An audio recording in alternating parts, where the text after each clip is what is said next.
Welcome to Theory of Pets. I'm a passionate pet owner with a drive to help others like me uncover the truth about the pet industry and what goes on behind the scenes.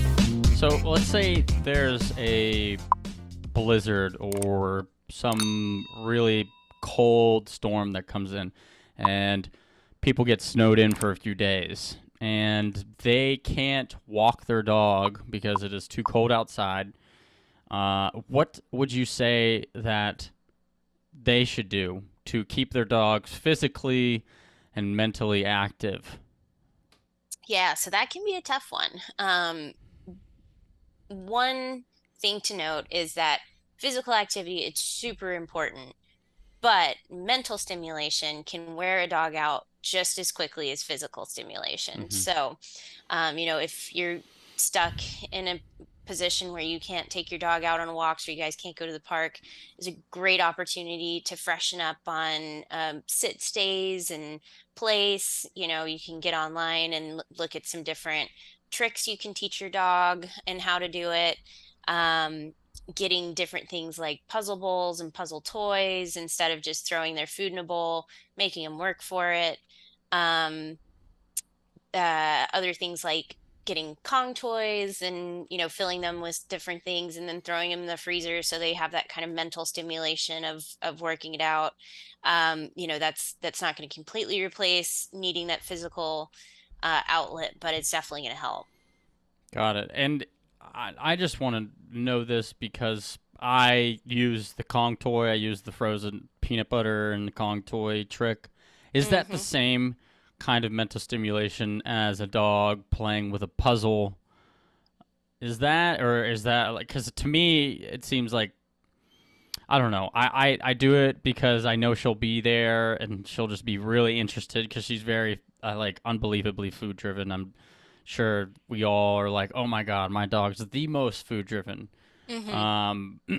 But so anything with food, what I was going to ask is the Kong toy like just kind of lazy mental stimulation? Should you be doing treat and reward training versus licking a Kong toy or like kind of putting a puzzle together? Yeah, no, I would utilize both.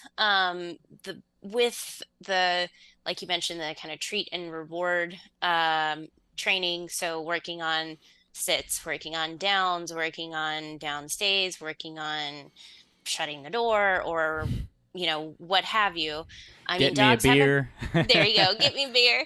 I actually had an Australian Shepherd that I taught to do that and realized it was a horrible idea because then she just raided the fridge. So she was a little too smart. But yeah, all of these little all of these little tricks are great, but dogs have a pretty short bandwidth. So we typically only recommend, 5 to maybe 10-minute sessions at a time. That's really pushing it before giving them a little bit of a mental break.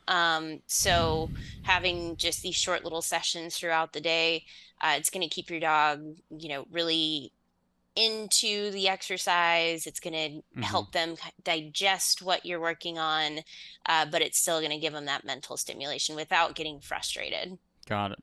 And you would say that you said if you're going to do some form of mental stimulation, mix it up. Don't just do the lazy. I mean, no, it's not lazy. I do it. But like, don't always default to the frozen peanut butter Kong toy. Yeah. Do some reward and treat training. Do a puzzle. Is that what you're saying? Exactly. Yep. And I mean, the one way to look at it is the frozen Kong toy would be like us sitting down and doing a puzzle. It's kind of passive mental stimulation, but it's entertaining, right? Like we're not bored per se. But then the actual, let's work on capturing different behaviors. Would be like us sitting down and taking a test. It's a lot more. You get done with it and you're like, oh man, I need to go have a beer. I need to go take a nap. Like you're tired, even though you haven't done anything, you haven't picked up a weight. And then kind of mixing those two together will really help keep your dog in a good spot.